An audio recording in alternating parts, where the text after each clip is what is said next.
السلام علیکم، وخت مو بخیر. د کندوز رادیو د دې سات خبرون ته مو زه صدیق الله لیوال هر کله وایم. نن یک شنبه د سرطان ته وشتمه چې د 2018 کال د جولای د 19 نیټې سره سمون خوري. په پیل کې هم د مهمو خبرونو سره ټکی.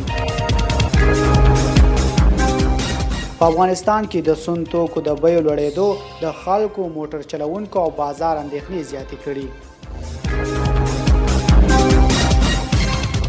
د افغانستان د رنګ تولیدونکي د وارداتي رنګونو پر تعرفو د لوړوالي غوښتنه کوي.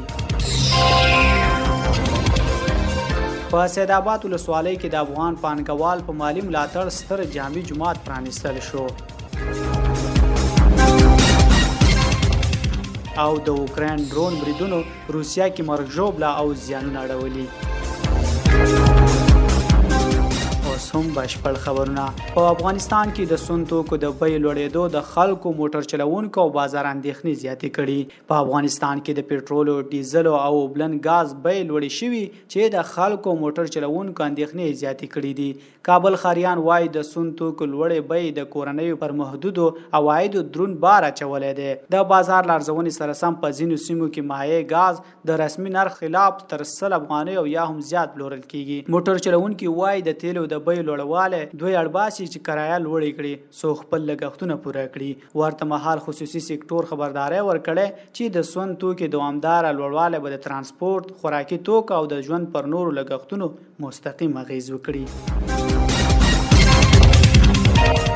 د افغانستان د رنګ تولیدونکي او د وارداتي رنګونو پر تعرفو د لوړوالي غوښتنه کوي. په افغانستان کې د رنګ تولیدونکو شرکتونو ټولنه وایي اوس مهال شاوخوا 80 د رنګ تولید کارخونې فعالیت لري او د کورني بازار ډېرې اړتیاوې پوره کولی شي. د یادو کارخونو د رنګ تولید برخه مرستیال محمد ولید مبارز وایي دوی د رنګونو د تولید ترڅنګ د رنګ ساتلو لپاره سطلونه او بېلابېل لوښي هم جوړوي. تولیدونکي غوښتنه کوي چې د پر وارداتي رنګونو تعرفې لوړې او د خامو موادو پر وارداتو تعرفې راکمې شي څو کورنۍ تولیدات پیاوړي شي.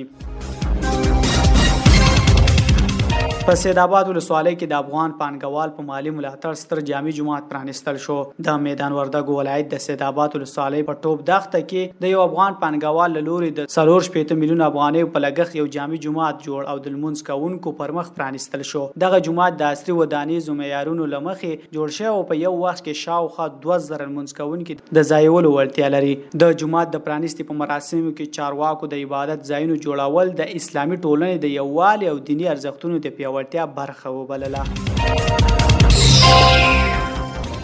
او وروستی خبر دا د اوکراین ډرون بریدونو روسیا کې مرګ ژوبله او زیانونه اړولي. روسي چارواکي وایي د اوکراین د بې پیلوټ الوتکو په بریدونو کې لږ تر لږه 2 کسان وژل شوي او یو 50 نور ټپیان دي. د راپور له مخې دغه بریدونه د تامپوف او مسکو تاثیر سیمو کې د وایلډ برس شرکت پر ګودامونو او یو نفتي زیرمتون شوی دی. د اوکراین ولسمشر ویلي د روسیې 2 مهم لوجستیکي مرکزونه په نښه کړي چې د پوځي اړوندو توکو د لیږد لپاره ترې کار اخیستل کېده. روسیې هم ادعا کړې چې د خپلو هوایي دفاعي سیستمونو پر مټ یې په بېلابېلو سیمو کې لسګونه اوکرایني بې پیلوټ الوتکې شنډې کړي دي.